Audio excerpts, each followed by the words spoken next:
Armani, how's it going? It's going well, man. Can't complain. Can't complain. Just, knocking some work out for the day and, just planning the week. Where do you usually work out of? I'm in Atlanta, Georgia currently. So I'm between here and then in Baltimore, Maryland. Sometimes I'm there. But I've been here for the last 6 months. So I'm back and forth. Got it. So you're from Baltimore originally, right? Yes. Grew up in Baltimore, raised there, went to high school there. But I went to college in Atlanta, went to Morehouse. And, Yeah. I have a lot of clients and a lot of work I do out here. So I'm back and forth. So my daughter's family is from the South too. So I tend to be down here a lot. Are they from Atlanta area? They're from Augusta, yes. So right outside Atlanta. Okay. Yeah. Not too far. How do you like Atlanta? How do I like Atlanta? Yeah. It's cool, man. It's a city that it's kind of like it's what you make it. Let me just say it like that. If you want to live the nightlife, you want to have a good time, you got that. If you want to get active in the tech community down here, it's a lot to do with that. If you're into sports, Atlanta's a good place. So it's kind of the best of both worlds, man. You got like a lot going on, and it's fun. I like it. It's a great city. Yeah, man. Tech scene's blowing up down there, man. Tech's actually getting kind of crazy in the past like 4 years. Yeah. It's been blowing up down here. A lot more so than when I first moved down here in 2014. I went to college out here. It's a lot. It's a lot going on here. Like Microsoft just moved here.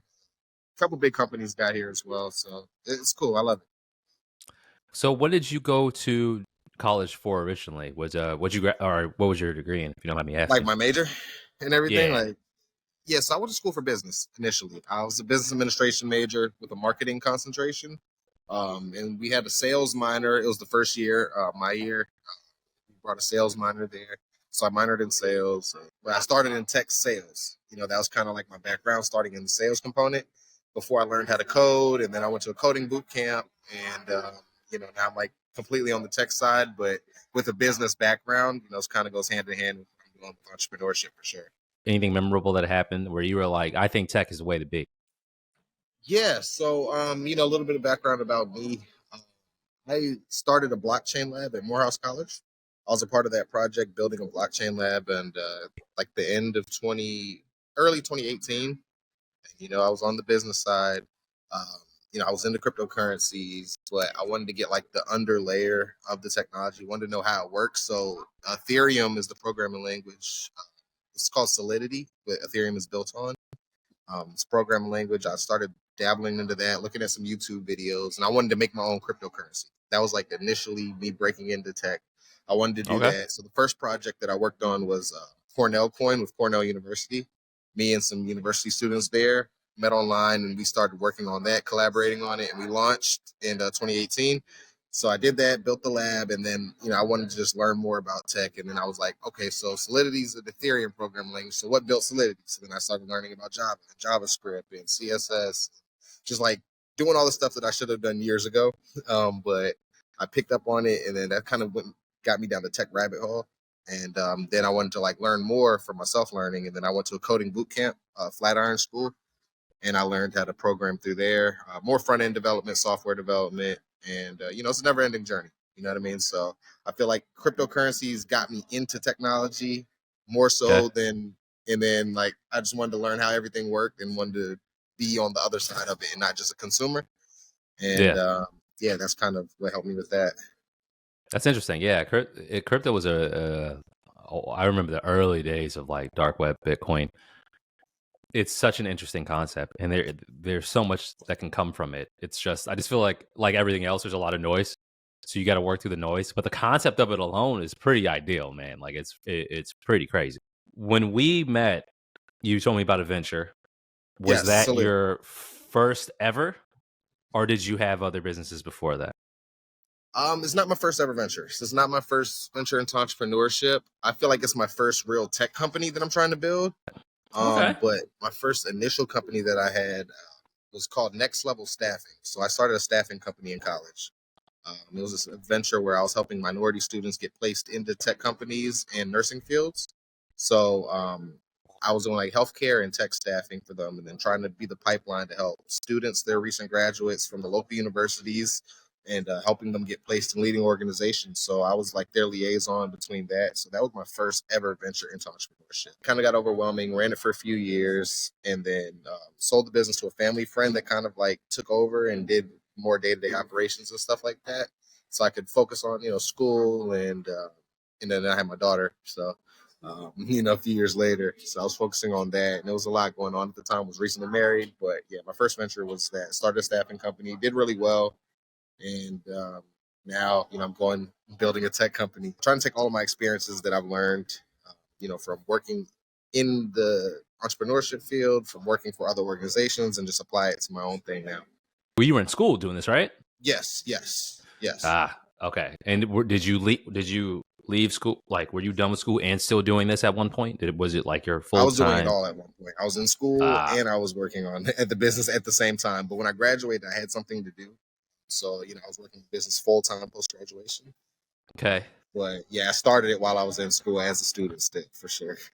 Wow. Yeah, it's a lot. It's funny. I had a friend who started a company called Jobble, but he was doing staffing work while he was in, like, he'd go leave class and go do his thing. He was really good at it.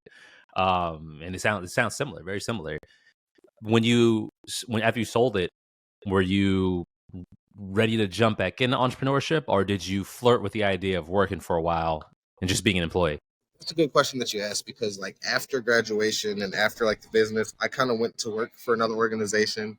It was a tech company called Broadly out of San Francisco. They're building a tech company, and I went to build their Baltimore office. So like I was part of their sales team, and I was one of the first, on the sales floor, inside sales primarily. But we were building from the West Coast and trying to build it on the East Coast. And I went and worked for them for a while, and that was like my first real technical job, I guess you would say. I was doing tech sales for that organization. I knew the technology really well, and I could pitch it, and I already had like a book of clients, for my previous venture that I felt it would be useful for. And so it was a software as a service company, and that was, I did that for a while. And yeah, so like after entrepreneurship, I kind of took a break, went back to work, got something, a little more consistent at the time, because I was bored. You know what I mean? Like I felt like I Yeah. needed to get to work, wanted to make some money, and I Yeah. went back to work for a company, but they closed down their Baltimore office, and I kind of feel like it pushed me back into entrepreneurship. To be completely honest, I feel like that's one of those moments that would piss me off. Like it's and I feel like that happens to anyone who goes the entrepreneurial route. Is you have these moments where you're just like, I should just do this on my own. Be it a company folding, a company closing offices, a product shift. You just have these moments where you're just like, I'm out of here, man. I'm done. Like I'm not doing this employment stuff anymore. Or at least me. At least that's how I am. I look for excuses to jump back in. Nah, same way, for sure. Like any opportunity that I see, it kind of gives me the go ahead to like go start my own venture, or join in with some buddies that are got something going on, for sure. I'm always doing something, always doing something. Right after that, I started working for another company. I was doing digital marketing for an organization. But I was more so on the freelance side at that point. But they kind of brought me on full time because I was doing all their digital ads, for dental healthcare companies. It's kind of random field that I ended up getting into, for dental implants. So some of the procedures were $50,000 plus. So if I could get them one new customer, I was doing really well for them. And I was running Okay. all their Google ads, Facebook ads, and MailChimps. I was doing email marketing as well. But yeah, started out as a consulting job, and then kind of like pretty much went full time. But after that venture, that's when I went full time. Funny story. I was in Baltimore. I was riding in the car with my stepfather, right? And then he has this problem with the car where like the battery's always going dead. Like in the car, it's always going dead everywhere he drives. I don't know. Like I don't know what he's doing to the battery, but he's always looking for a jump. And he has AAA. So, the car needed a jump. He was looking for AAA, called them. They said they'll be there in an hour. Hour and a half goes by. Nobody came, right? I was like, do you have jumper cables? He said no. I went across the street and asked the guy, hey, can we dude that was delivering Uber Eats? Literally asked him, hey, do you have jumper cables? Yes. Can you give us a jump? Yes. And then, in that moment, it was just kind of like, I feel like there's so many people that are around us that can help us with little solutions that we need problems to locally, instead of using these big organizations that don't have time for the little guy. Like, there's people around you locally. And it sounds funny, but it literally came from needing a jump. And it was like, okay, I get it now. Like there are people that are willing to help you immediately. Like when you need something like a jump for a car, you don't want to wait 2 hours for AAA.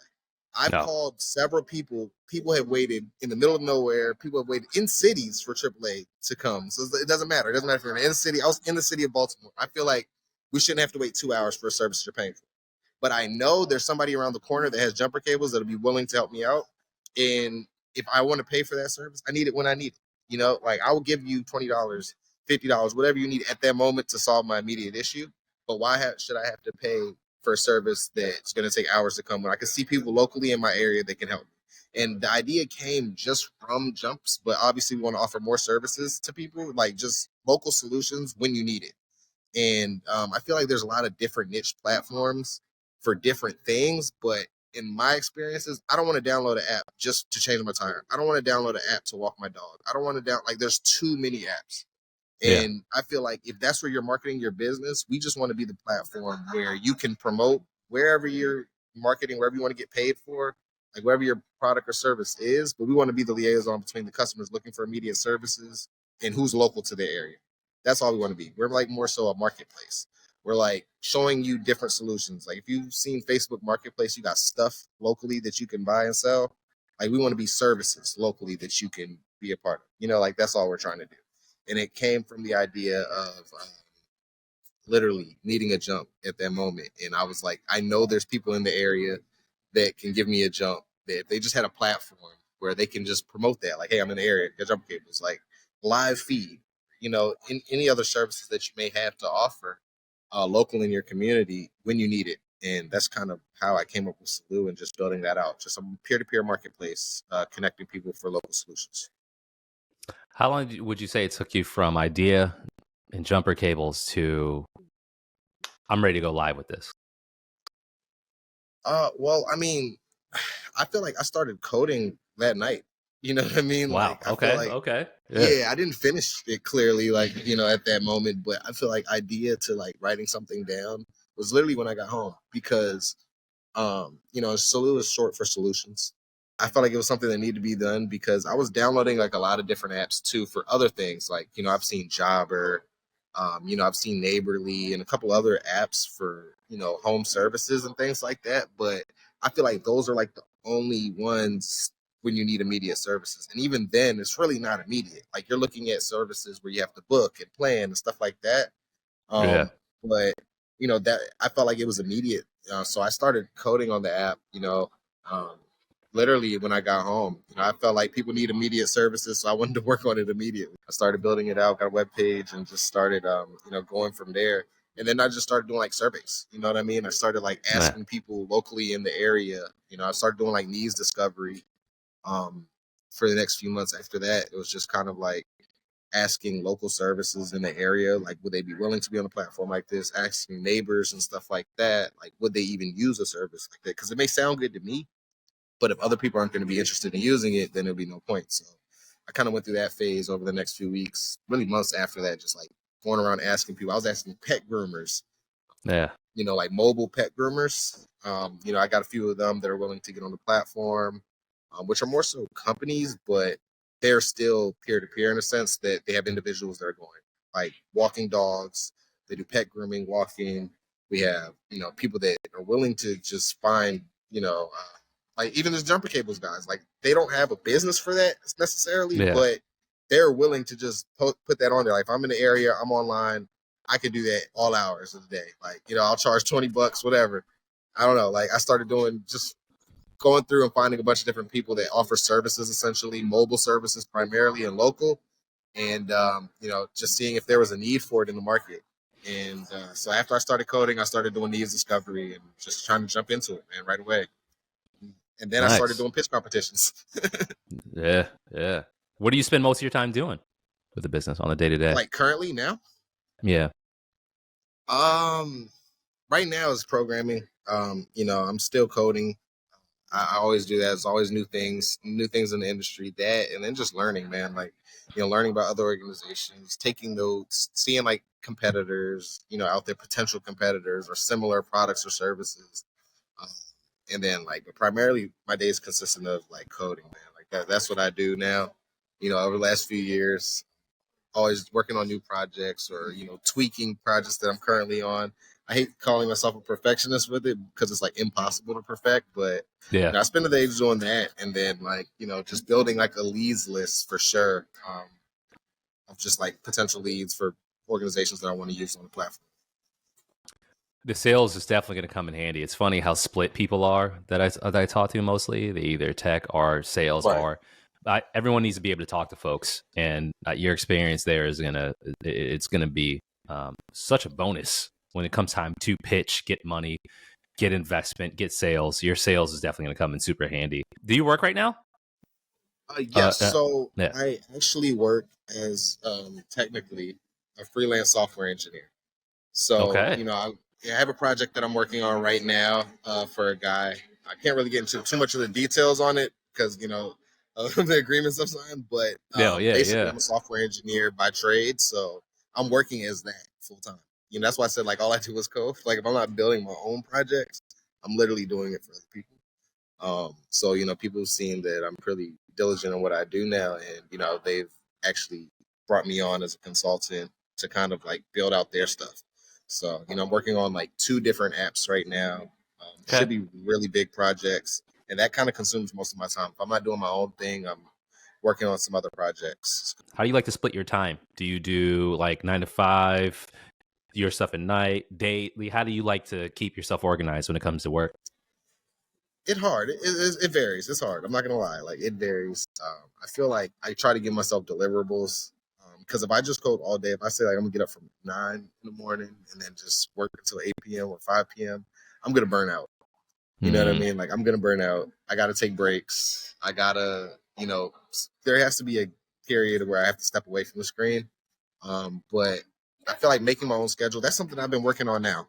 It's been kind of difficult, but I try to just have a steady workout routine, eating right, and then just coding during the early mornings or afternoons, sometimes late at night too. My schedule's all over the place, but as long as I'm knocking out the deliverables when they need to be done, I think I'm good. yeah. That's like my priority. It's just like setting deliverables for the week and then just going about and doing that. Got it. So you live in Atlanta now. Do you have to travel a lot for Suhloo, for your projects? Can you stay in Atlanta and get everything done, or do you find yourself having to go different places? You see, I'm a young guy, but I'm kind of traditional in the sense where I like to meet my clients face to face a lot of times. In the digital age, I'm perfectly fine with Zoom, perfectly fine with phone calls and stuff like that. But every now and then, I like getting in person. I just feel like that's always one of the best ways to communicate. And so, like sometimes, a lot of my clients, when I'm presenting, sometimes I'd either do it digitally or in person. But Atlanta, I can get everything done digitally for sure. But when I do have the opportunity to meet up with some of my clients, I definitely love to do that. If I get the opportunity. Sometimes it's hard, like if they're like all the way out somewhere, but if they're in Atlanta or the DMV area, it's not a problem for me. So, um, yeah, but definitely I can get everything done here, but it doesn't matter. I'm on the go. Anytime they want to get together virtually, I'm able to do that as well. So it doesn't matter. I'm like you. I'm better face to face. I hate doing any kind of Right? relationship building. Like it's. I'm not funny. This is not good. Meet me face to face. Then everything makes sense. The jokes hit Absolutely. different. The points hit different. I like that. I'm right there with you on that. Yeah, and it's Um, ironic because I'm a digital guy, but it was like I still enjoy the face to face, like pre-COVID life. I'm still yeah. pre-COVID advocate for sure. I'll be honest, man. I thought I had it tough before my daughter was born, but like trying to find the energy. Like my daughter goes to sleep at like 7 something. I'm ready to go to sleep at 8. Like to get the Right. energy to be able to do more stuff is so much harder than it was. How's that been? Well, actually, so currently my daughter is with her mom in Barbados. So my ex-wife now, but she's in medical school at Ross University. So she's in medical school at Barbados, and so I don't have the day to day anymore like I used to. But all the holidays and the breaks, and I go down there a lot too. Definitely with her. It's a lot. I spent the whole winter break with her, Christmas, New Year's, everything. That's what's up. You know, and had her for a few weeks after that. So I definitely missed the day to day activities with her, but it's hard. It's hard. It definitely switches my schedule around when she's in town or when I'm down there. But I love my little girl. She's 2 now, so That's she what's has a up, lot of man. energy, and she's so smart. Man. She's so Yeah. smart. She's just like her dad and her mom. Her mom's doing her thing, so definitely happy for her. But the distance has been a little much, but I get to see her a lot, and that's another reason why I like Atlanta too, because it's a straight shot. The Yeah. Atlanta airport's here. Yeah. I live not far from the airport at all, so I plan on going down there actually in the next 2 weeks. So I'm back and forth a lot, man. I'm on the go, so that's why I like what I do Oh, you digitally as move. well, because I'm Yeah. still able to work, still able to do what I need to do, still take care of my family and see them when I can.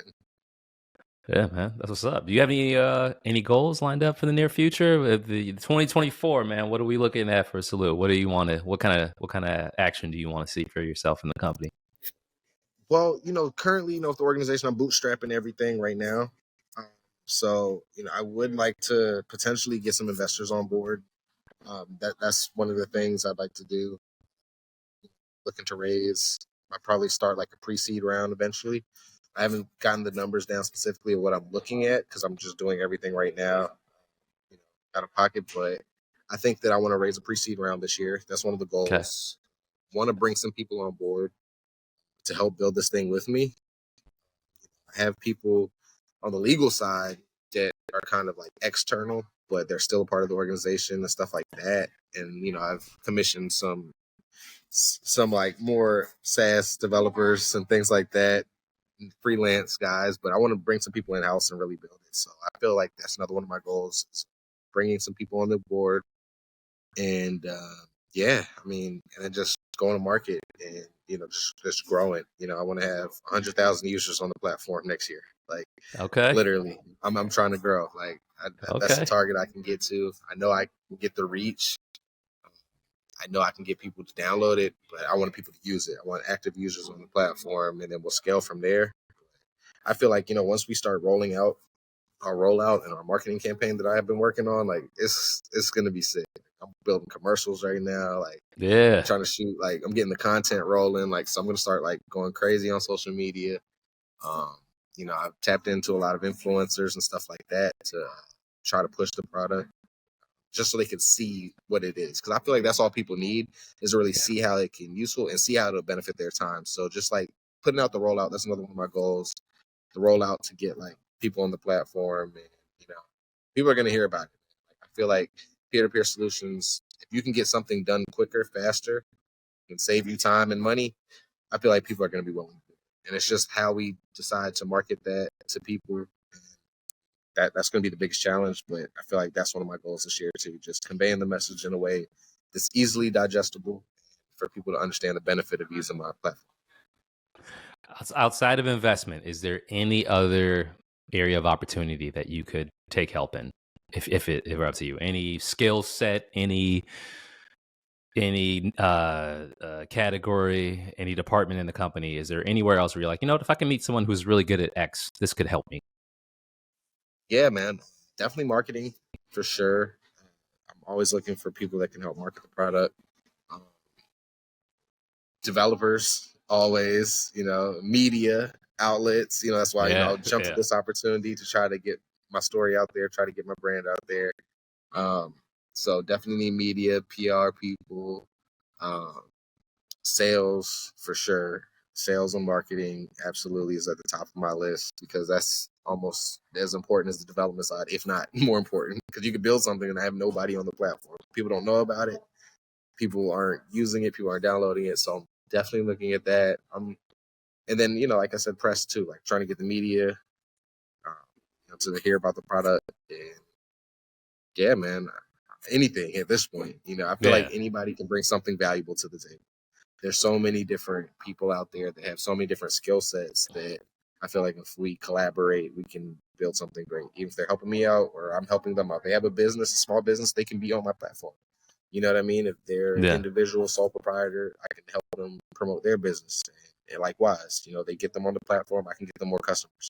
That's like ideally the goal. So I want it to be a mutual beneficial situation. That's kind of my priority is for this year. Nice, man. Well, at this point, I'll let you shout out any socials. If there's any requests you have, any websites, feel free to shout those out right now. Yeah, for sure, man. So it's Armani. My name's Armani Simmons. So you can get me on LinkedIn at that. Armani B2B on social media, B number 2B. And, Suhloo.com, Suhloo, Suhloo. The website will be back up next week. I had to take it down to do some updates. So please check me out on LinkedIn and see all the updates. Suhloo, and then Armani B2B on all socials. Yeah, that's pretty much it right now for me. But please check in next week on the app for the updates on everything. The website will be back up, suhloo.com, Suhloo.com. Armani, man, this was a pleasure. This is really cool, man. We No, for those, thank you so much for the opportunity. Yeah, we actually met at just an Upsurge event in Baltimore. I kept your contact information. We're gonna be doing some shows. We did one in November, but we're gonna be doing more in Baltimore, most likely June. But I'm glad we met, man. I'm glad we met, and I'm glad you're plugging away at this, man. Yeah, for sure, man. For sure, I'm working, and you're gonna see it this year. Like you're gonna see a lot of content start to roll out. So definitely get me on socials, and I got your email now, so I'm throwing you on the mailing list. Throw me on, man. Throw me on. You'll see some updates. Well, yeah, for those out there, man, thanks for listening to the Moonlighters Club. We are going to keep up with you. We'll make sure we're following your socials. For those out here, if there's any connection that we can make that can help you, we're going to do that. Like you said, man, most of us are a moment away. We're a moment away from people knowing what we provide and who we are. And I think the work you do will do the rest. So we're happy to provide any outlets anywhere that we can. But yeah, for those out there listening, Moonlighters Club, tune in for another interview. We'll talk to you all soon. Armani, enjoy the rest of your day. Thank you, man. I appreciate it, and take care. Look forward to seeing you again soon, man. Anytime.